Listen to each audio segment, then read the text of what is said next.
ओम नमः शिवाय गुरवे सच्चिदानंदमूर्तये निष्प्रपंचाय शांताय निरालंबाय तेजसे।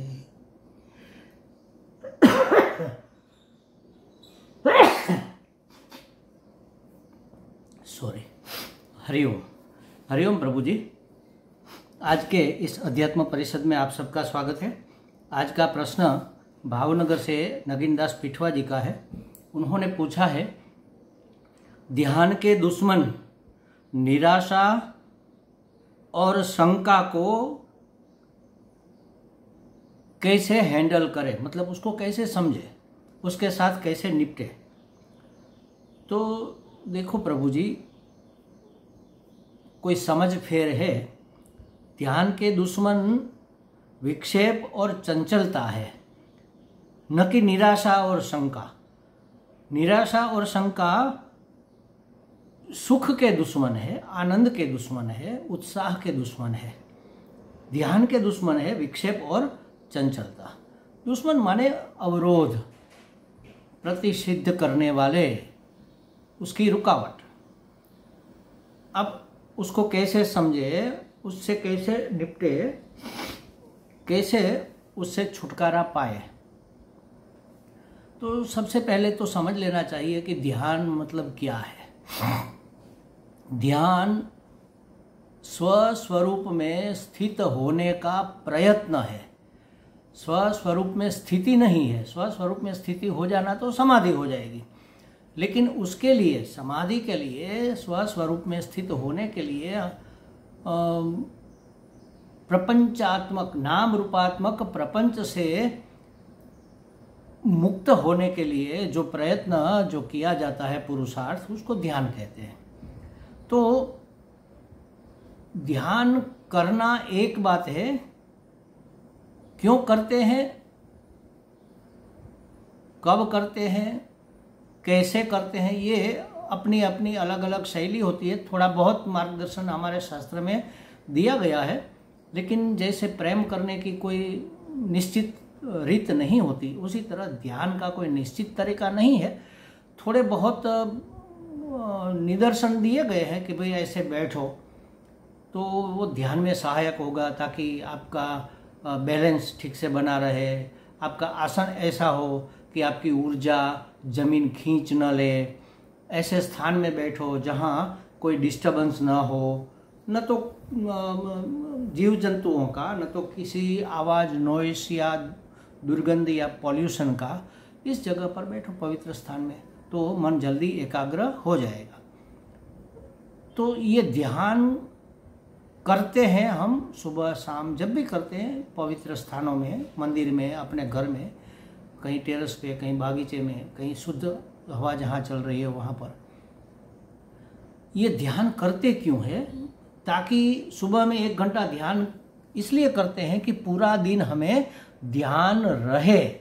ध्यान रहे माने हम अपने स्वस्वरूप से विचलित न हो जाए।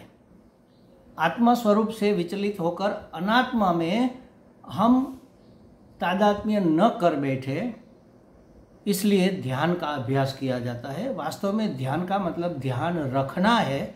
ध्यान करना उसके लिए एक उपाय है, टेक्निक है। तो ध्यान रखना है कि हम सच्चित आनंद स्वरूप आत्मा है। हम जन्मने मरने वाले यह शरीर नहीं है, जिसमें षड विकार होता है, ऐसा यह शरीर संघात हम नहीं है। यह बात ध्यान में रहे, इसके लिए सावधानी बनी रहे। तो ये सावधानी ही साधना है। तो इसके लिए प्रैक्टिस, थोड़ी आदत डालनी पड़ती है। उस आदत को डालने के लिए, प्रैक्टिस के लिए सुबह शाम हम बैठकर 1 आध घंटा, आधा घंटा ध्यान करते हैं। अब उसके दुश्मन क्या है ध्यान के? ध्यान करने बैठे तो क्या विक्षेप हुआ? कोई ना कोई विक्षेप पैदा हो जाता है विचारों का। हम ध्यान कर रहे हैं भगवान का, जो परम प्रिय है, और बीच में आ गया कोई व्यक्ति, कोई वस्तु, कोई पदार्थ, कोई घटना, कोई भविष्य, कोई भूतकाल, उसके विचार करने लग गए। तो मन विक्षिप्त हो गया। एक के ऊपर ध्यान लगा रखा है, भगवान कृष्ण के चरणों पर हमारा ध्यान एकाग्र हम कर रहे हैं और मन चंचल हो गया। भगवान के चरण, भगवान के चरण, भगवान के चरण। तो चरण सिंह जी जो हमारे नेता थे, किसानों के नेता थे, कितने भले आदमी थे, कैसा गंदा राजकारण है, कैसा सब अच्छे अच्छे लोगों का भोग ले लेता है, इस जीवन का कोई भरोसा। मन चंचल होकर कहीं और सोचने लग गया। तो एक चीज से लेकर अनेक जगह उछल कूद करते हुए मन की चंचलता ध्यान में विघ्न है। मन में विविध प्रकार के आते हुए विचार या विक्षेप ध्यान में दुश्मन है। ये जो आपने पूछा कि निराशा और शंका, ये ध्यान के विक्षेप नहीं है, इसके कारण ध्यान में विक्षेप हो सकता है। तो ये तो सुख के, ये प्रसन्नता के, ये आनंद के दुश्मन है। जब निराशा पैदा होती है तो कहाँ सुख होता है भाई? हमारा सुख छीन जाता है।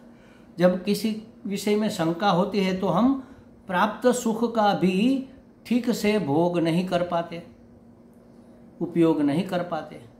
तो संशय से हमेशा डर बना रहता है और डर में तो दुख है, सुख नहीं है।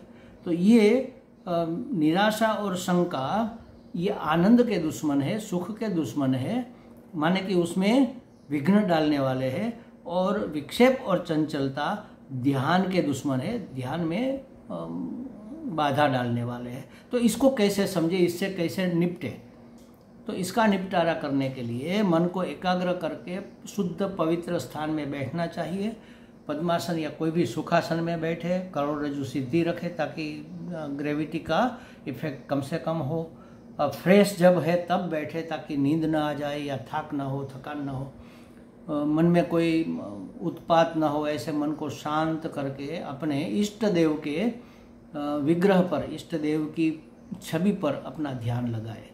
या आप निधि ध्यान कर रहे हैं निर्गुण निराकार, या तो अपने ज्ञान के बारे में, तो सोचिए कि परमात्मा क्या है, मैं क्या हूँ, जगत क्या है। जीव जगत और जगदीश के बारे में विवेक विचार करना भी एक प्रकार का ध्यान है। और इस विवेक विचार से जो निष्पत्ति होती है, जो परिणाम, जो फल होता है, मतलब जो निश्चय होता है कि अहम ब्रह्मास्मि, तो उसमें दृढ़ रहने का प्रयत्न करना, ये भी एक प्रकार का ध्यान है। अनेक प्रकार के ध्यान होते हैं। तो कल हमने कहा था भाई इसको कैसे निपटे, तो एक ही चाबी है, अभ्यासेन तु कौन्तेय वैराग्येण च गृह्यते। तो बार बार अभ्यास करो ध्यान का। मन जाता है, ठीक है जाएगा, फिर से वापस बुलाओ, फिर से अपने इष्ट में लगाओ, फिर चला जाएगा, फिर लगाओ, फिर चला जाएगा, फिर लगाओ। बार बार वापस उसी विषय में, उसी लक्ष्य पर लगाने से धीरे धीरे मन वश में हो जाता है, उसकी चंचलता कम हो जाती है, उसके विक्षेप निवृत्त हो जाते हैं। अच्छा, दूसरी बात, मन चंचल होकर दूसरे जगह जाता क्यों है, उसका कारण खोजो, उस कारण का निवारण करो, तो भी मन अपनी जगह पर टिका रहेगा। मन को सुख चाहिए, आनंद चाहिए, रंजन चाहिए, जिसको हम मनोरंजन कहते हैं, इसलिए अलग अलग विषयों में भटकता है। अब उसको स्वस्वरूप का आनंद चखा दिया जाए या परमात्मा का आनंद उसको चखने को मिल जाए, जो अनंत आनंद है, परम आनंद है, माधुर्य की अवधि है, अगर उसका टेस्ट उसको आ जाए तो फिर ये छोटे छोटे आनंद में वो नहीं भागेगा।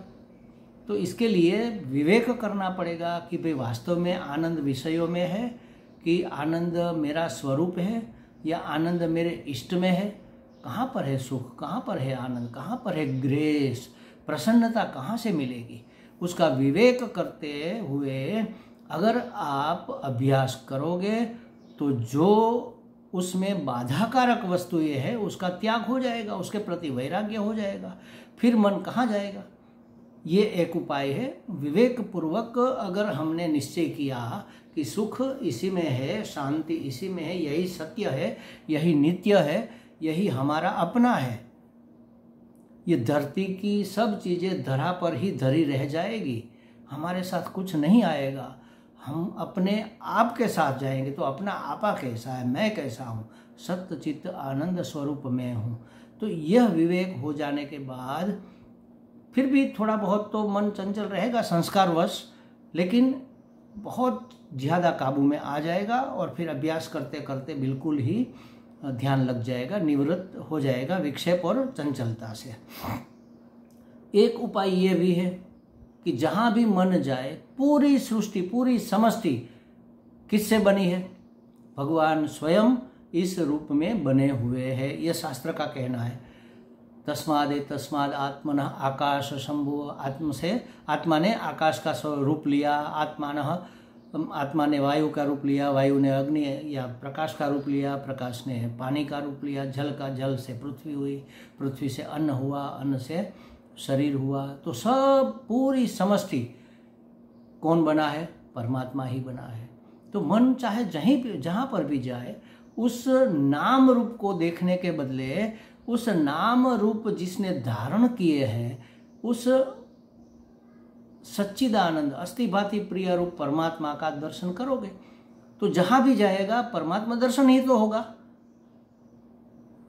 विषय से हम अपने आप को निवृत्त नहीं कर पा रहे हैं तो विषय को परमात्मा स्वरूप बना दो। क्या है? मान लो जो है, जहां है, जैसा है, बिल्कुल योग्य है, क्योंकि वह परमात्मा ही है स्वयं।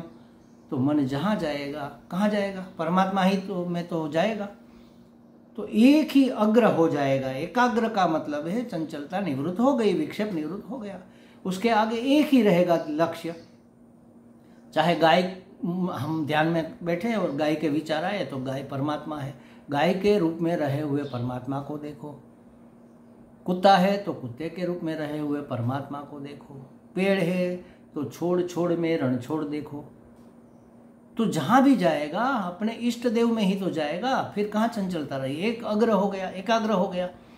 तो अनेक उपाय इसके निवारण के लिए है। आपको कौन सा उपाय अनुकूल है उसके बारे में जरा चिंतन करके, सोच करके उसको अपनाना चाहिए। एक ही उपाय नहीं, हर एक उपाय हम लागू कर सकते हैं। कभी परमात्मा दर्शन, कभी विवेक विचार, कभी शून्य में स्थिति। छोड़ो सब झंझट, क्या करना है, बस बैठे। कभी साक्षी भाव, अपने विचार चाहे कहीं पर भी जाए, मन कहीं पर भी जाए, बस देखते रहो। विचार आते नहीं है, विचार जा रहे हैं, उसको जाने दो। किसी भी वस्तु का विचार आया साक्षी भाव से देखो उसको। तो ज्ञाता दृष्टा बनकर देखते रहो, जानते रहो, साक्षी रहो, बने रहो। उसको प्रोत्साहित करने की, उसको पोषित करने की जरूरत नहीं है। तो ये विक्षेप और चंचलता की निवृत्ति हो जाएगी। हमें लगता है पिठवा जी को कुछ स्पष्टता हो गई होगी। हरि ओम।